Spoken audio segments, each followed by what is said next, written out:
તો જય માતાજી, કેમ છો મારા કલેજાઓ? તો આપણે સારી ગુડ મોર્નિંગ થઈ જઈએ, સવાર પડી જઈએ મજબૂત. આ સિમ્પલ લઈને કહીએ આપણે જો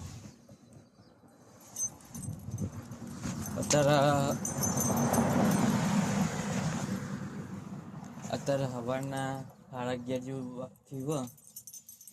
ચા બા પીધો, હાલ ચા પછી ગોઠિયા પાપડી અને ટોસ્ટ બિસ્કીટ ખાઈને માં સિમ્બાનામાં વોક કરાવવા નીકળી જઈએ. જો સવારનો માહોલ તો ગરમ જ રહે, ગોઠવાનું થતું જ નહીં. આ ઘર મજબૂત લાગે. જો આવડું આવડીએ ખાનામાં તો આટલા હમણાં આપણે થોડી વારમાં નીકળવાનું ઘેર. 2 દાડાથી આટલા હતા ને એટલે જોવા ને હમણાં 5 વાગે પછી નીકળવાનું થાય, તો પછી હમણાં 1-2 વાગે નીકળવાનું થાય. હવે જેવો ટાઈમ હજુ કોઈ નક્કી નહીં. એટલે પેલો અંકલ ને આંટીને 5 વાગે આવવાનો, પછી જોયા જાય. એમની છોકરી હતા ગયા ને એટલે વાતો નહીં આવે. એ કે હું મેળવા આવું, પણ આમાં જોઈએ કેવું થાય. લગભગ તો 5 વાગે જ જવાનું થશે, કારણ કે એક ઓલના બસ રહ્યા ને એટલે એમને પછી 3 કલાક થાય. એટલે એમને ડ્રાઈવ કરીને જવાનું, એટલે પછી રાતે મોડું થઈ જાય. જોઈએ આમાં કેવું થાય.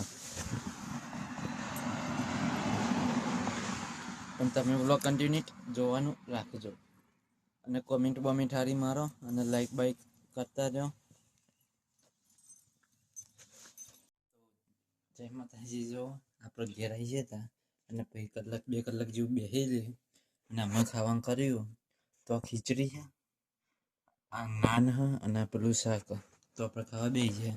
ના આપણો એક ભાઈબંધ પછી જાતરમાં જ્યો તે આપણે જોઈએ કલાકાર સિંગર રોનક આખજ ભજન હારો ગાઈ રહ્યો. એટલે મારા દાદાના હમણાં ભજન આવે ને 6-5 એને બોલાવવાનો, મોજ કરવાની. તો વ્લોગ તમે કન્ટિન્યુ જોતા રહેજો. આમાં આપણે ખાઈ લઈએ સારું મજબૂત ખમા તમને. પાછા આપણે ઓનલાઈન નીકળી ગયા ફેરથી 4-5 કલાક જેવું થયું ને એટલે.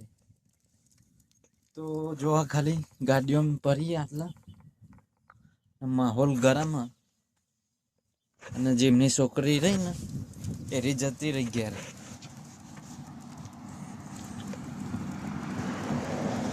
જેમની છોકરી રહી ને એ તો જે ભણવા જાય ને એટલે જઈએ કોલંબસ. તો આપણું આમ તો વહેલા જવાનું હતું, પણ પછી સોરીને જવાનું હતું. પછી હું કહું શાંતિથી જઈએ આપણે ઘેર. અમે ઘેર કોઈ કામ નહોતું એટલે પછી તો વાગ્યા વાગવામાં 3 વાગે. હા, એટલે જોવા ને 6 વાગી જાય લગભગ, કારણ કે ઈવન મોડું આવવાનું થાય ને એટલે. આપણે 2 દાડાથી આટલા હતા તો માહોલ ગરમ. બૂમ બૂમ ગોઠવાનું થતું જ નહીં. તો જો એનો માહોલ ગરમ થઈ ગયો આપણો મજબૂત. I like it this location.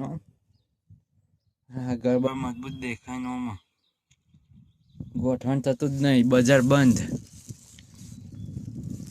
માહોલ ગરમ, બજાર બંધ.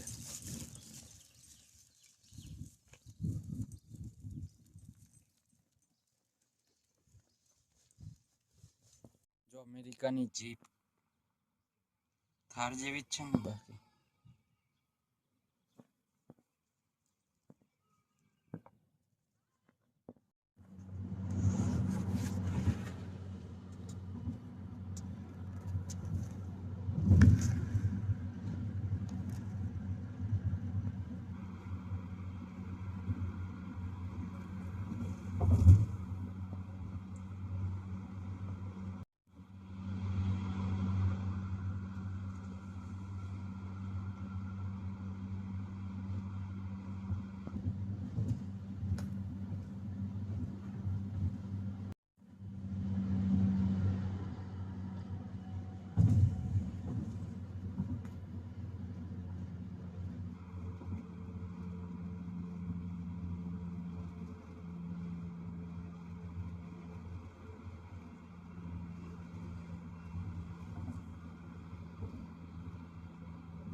રાત ફરીએ પણ ક્યાં જવા નીકળીએ